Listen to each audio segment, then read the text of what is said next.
All right, folks, we're here today with Sam Brown, born on St. Patrick's Day. Some would say he's the luckiest man to ever walk the earth. He hits parlays a lot. He also loses 15-leggers by one leg all the time. If you're familiar to the DMV area, he was DeMatha's biggest rival quarterback over at Gonzaga, arguably, in my own words. And then he took his talents up to Indiana, the wasteland of the Midwest. He played football over at Butler, call that Division I quarterback. You got any words for the people, Sam? Hey, look, I got a little sports background. I got a little football here or there. I know a little bit about football. So when it comes to picking, I like to think I got a little upper edge. These picks me and Bear about to give out. It's grade A. Stay tuned. I mean, it's like stuffing on the plate with gravy on top and a big turkey leg. You're going to want all you can eat here. Stay tuned. We got a great episode for you. Yeah, we got Thanksgiving feast coming up. Woo-hoo!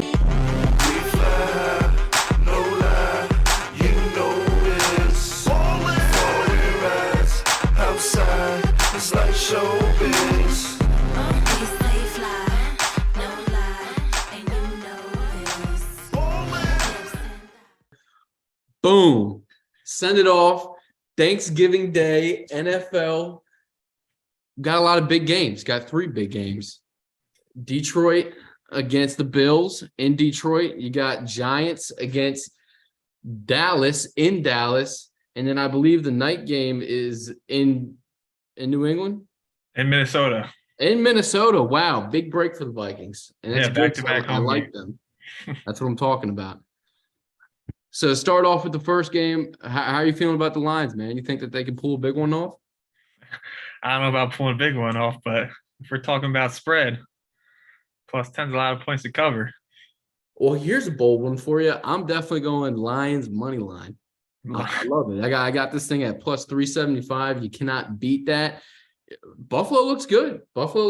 Josh Allen, he's 50-50, man. Guy's shaky. He's out here throwing picks, and then he's out here having a big game against the Browns, but it's the Browns, so what can you do? See, it's definitely a bold pick. Dan Campbell's got the boys ready to play 3 in a row. I'm playing it a little more safe. I'm taking plus 10 at home, noon kickoff, short week for Buffalo, dealing with all the snowstorm traveling. They came out flat last week. They're going to come out flat again. I think they're going to win, but plus 10's a lot of points to win by. So they are used to the facility. Okay. A lot of people think that that's not a hand up. That is definitely a hand up. You know, they're used to the locker room. They played there against the Browns last week. But here's something for you. I like Amon St. Brown over receptions and touchdowns. Now, I get it. You're saying they're a running back team. You got Swift, you got Williams. I like Williams over on the receiving or on the rushing yards. But I can't pick an anytime touchdown score between those two. I say let's go all in on Ahmad St. Brown coming from the left field. How you like that? I mean, I like that a lot. I actually like it so much that I got Jared Goff over 1.5 passing touchdowns. They've been a run-heavy team. 3 touchdowns last week from Williams, 1 from Swift, 4 by the running backs. They got to get the wide receivers involved this week. That's what I'm saying. I like where your head's at. And if I need this upset, plus 375 Lions on the money line, let's switch it up. They think we're going to be running down their throats. Let's get a little Jared Goff action. I love it. Yeah, I mean, big day from Goff, but I also think it's going to be a big day from Gabe Davis on the other side. You know, Detroit's playing well on defense, but they can't cover everybody, and the focus is going to be on Diggs. Gabe Davis hit his over-unders at 57, hammering the over. He's hit it the last 3 weeks, I believe, and I think they're just going to keep rolling. Big second option for Josh Allen. And it's funny you say that because I got Gabe Davis TD written right here on my sheet. You know, Diggs is obviously the favorite. If I was a betting man, which I am, I like to do Diggs, Davis. I also like to do a little Waddle, Tyreek Hill action whenever those boys are playing. So I respect it, but I think that the second man's going to get it, just like I would say St. Brown's the second man to the running backs in Detroit. I'm all about it. Let's go St. Brown and Davis touchdown. I'm loving it. We're talking a lot of touchdowns, a lot of overs and yards. What are we talking about the points? A lot of people would say this is going to go over because, you know, the Bills like to get after it. You know, if the Lions are going to win, it's going to have to go after it. I think it might be scrappy, even though I need all of these points. I'm gonna stay away from the over under, but if I need this win, I would say go over, but it's a rough one. You don't know what's gonna happen over Yeah, I here. like that call as well. I mean, it's a lot of points to get there. Two high-powered offenses, not the best defenses, but little Thursday morning game can gonna be And hard that to one's predict. set at 53 and a half. That's a rough one. It's a lot of points. Yeah, a little 31-28, little 31-27 action, but I'm sticking to the player props. I'm sticking to Detroit plus 10, not touching the over under. Listen, you're sitting on the couch, you got your appetizers out, you got your Miller Lite, your Bud Light in hand, and you're waiting for the day to start off big. Yeah, we could roll the Bills money line. We could even roll the Bills -9. What are those odds going to get you? They're going to get you nowhere. Let's hammer the Lions money line. Let's get off to a great start on Thanksgiving. I mean, you got one or two options here. Look, I'll tell you what, Detroit comes out winning the money line. It's going to be a great Thanksgiving. Now, always have your set bet and then have your underdog bet, because if the Lions start off, hedge that, try to protect your bet, do whatever you need to do. We're just telling you what we like. Exactly. All right, so then we go over to Dallas, New York. That's the 4:00 game. Yep, 4 o'clock. New York visiting Dallas. Dallas coming off a big win, 40-3, versus a hot Minnesota team. So, what are you thinking here? You think they're going to keep rolling?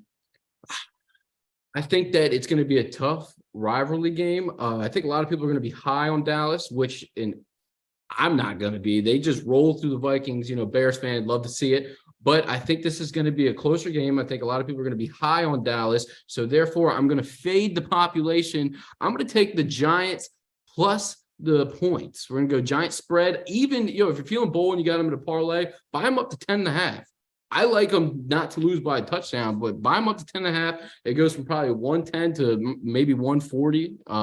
It's not terrible. And I love the running backs in this game, especially Tony Pollard on the receiving side of things, Saquon Barkley on the rushing side of things. Maybe both of them to get a touchdown. I like it. Yeah, it's funny you say that. I'm high on the running backs in this game too. I actually don't think it's going to be so much of a rushing game, but Pollard over 21 receiving yards, Saquon over 22 receiving yards. So low. They can get that in one catch. We're talking a hard-fought game. Going to be hard to battle on the inside. Going to be tough sledding in the middle. Parsons is going to hold it down versus Saquon. But that receiving game, I feel like the Giants are going to have a couple 2-minute drives. Going to be a little pressing towards the end. Saquon over 22 receiving yards. That's a gimme. Ooh, I like that one. Yeah, I think it's going to be lots of dump off passes here and there. Cowboys have good wide receivers. Giants kind of struggle.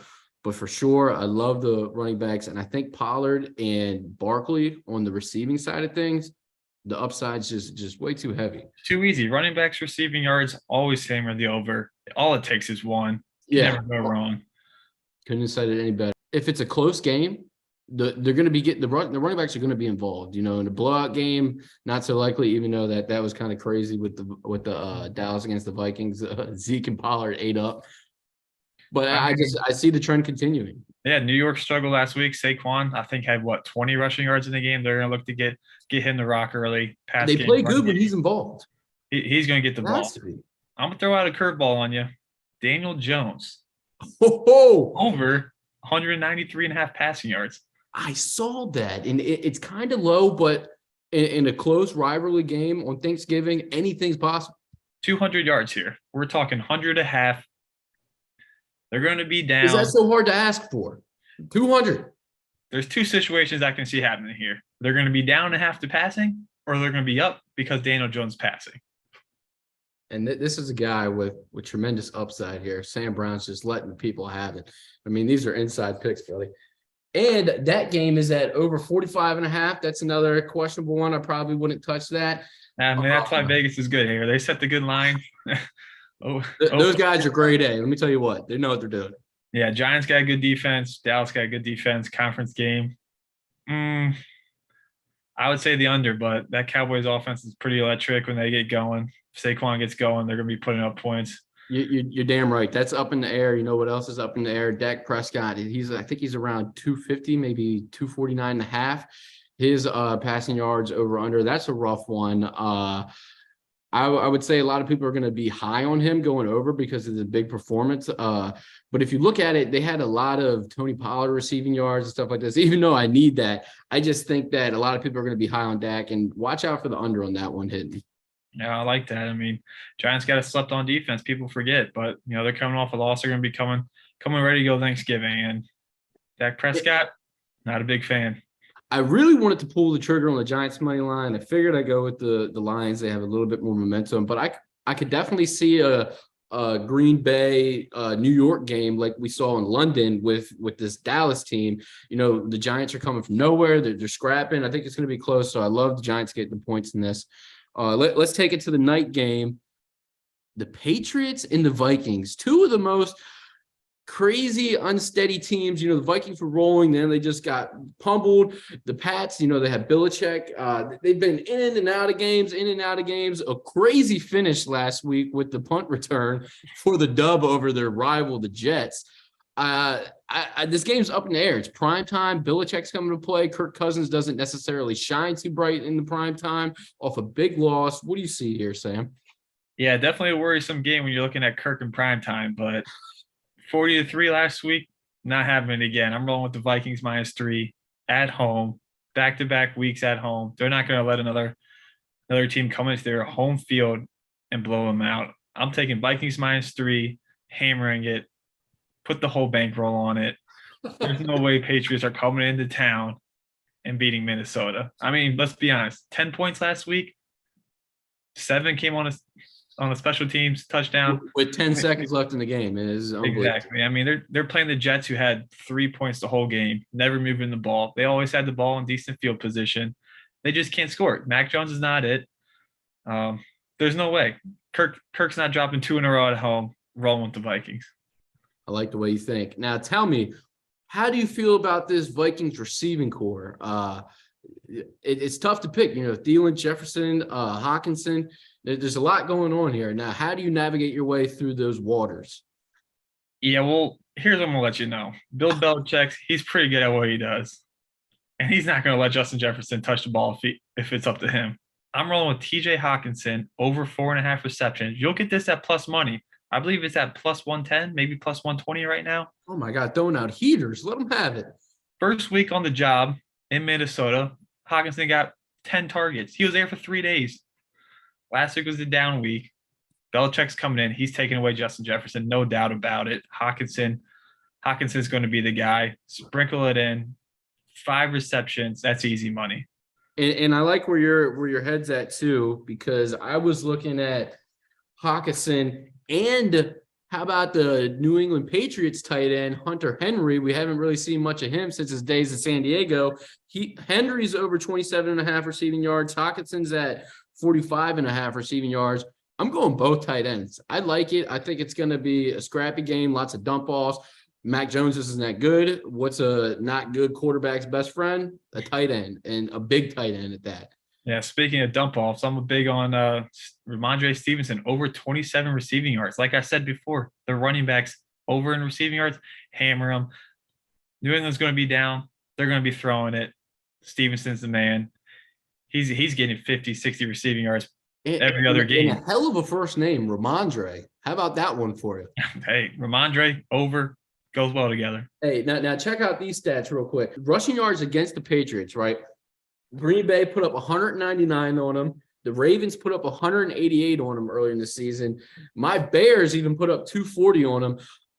Against a good rushing team with a good line and a steamroller of a running back, I love Dalvin Cook. And I'm a Bears guy, okay? I don't like the Vikings, but I love Dalvin Cook today, or for the game. I like him to get a touchdown and over on rushing yards. I think he's somewhere around 70. I'm not sure, but I just expect for them to roll, especially with a team where you see such good wide receivers and options. Like you said, they're going to shut down Jefferson. Watch Dalvin Cook steal the show Thursday night. How about that one time? Yeah, I mean, I like that. I mean, Bill Belichick's going to come in and try to shut down Jefferson. Doesn't mean he's not going to do well. He's going to get his. He might not have his 10 catches for 180, but he'll get his 6 for 80. He said at 8.5 too. So I mean, it's just rough. He's in a tough spot. He's so good. His over unders are always set super high. Belichick's not going to he's not going to let him get 10 catches, I think. But the other Vikings core, Hawkinson, Thielen, Cook, they're going to have a big day. Vikings are going to roll. Yeah. They're not And gonna I don't go. mind that Thielen anytime touchdown scorer. If you're feeling that and you're seeing this video, let it fly. Let it fly. You had the hinge. The first thing that comes to mind when I'm thinking Adam Thielen, I'm thinking Thanksgiving Day touchdown. You might be over 100 yards passing. You never even know. We might even sprinkle 2-time touchdown with Adam Thielen. Now let me tell you, if you're a fan of the over 100 yards receiving, 2 times touchdown score on the day, just the single bet for Adam Thielen, if you want to throw 10, 15, 20 bucks on that, let it fly, because I could definitely see it coming from that guy. No, definitely. He always shows up when it matters. Kirk Cousins' little security blanket. He'll get involved. Hawkinson will be involved. Like I said, we're rolling Vikings all day. So pretty much there you have it. We got a lot of picks, a lot of player props, but for the day, with Bear, we're riding with Lions money line. We're gonna go Giants. We're gonna bump that up to plus 10.5. Vikings minus 2.5. If you have to buy it down, I suggest doing it. Don't sweat over a field goal, having your bet push. And then for a bonus, if y'all want to get freaky, we can do Michigan against Ohio State. Yeah, we're going to Saturday. Fast forward a couple of days. We'll take their spread plus 7.5 if you're a guy who lives on the safe side of things. If you're risky, we're going to hammer the money line. I think it's like plus 275. Oh, blue. Yeah. Hey, sorry, Ohio State. I'm a Justin Fields guy. Sorry, Ohio State. But if the Lions are winning, let's send this parlay. We'll have the Michigan parlay. I love it. I absolutely love it. Yeah, don't get me started with college football. I think that game's going to be a crapshoot. Low points, 2 teams battling out, rivalry week. I like the blue plus 7.5. It's going to be a close one. 1-score game, no doubt about it. One score game for sure. Michigan had a slight slip up, one on that last second field goal. How about them Terps, baby, keeping the game close with Ohio State. So I just think that, they've been through the ringer this past week. They're both going to come with their best football, and it's going to be a tough one. And is that in Ohio State or is that in Michigan?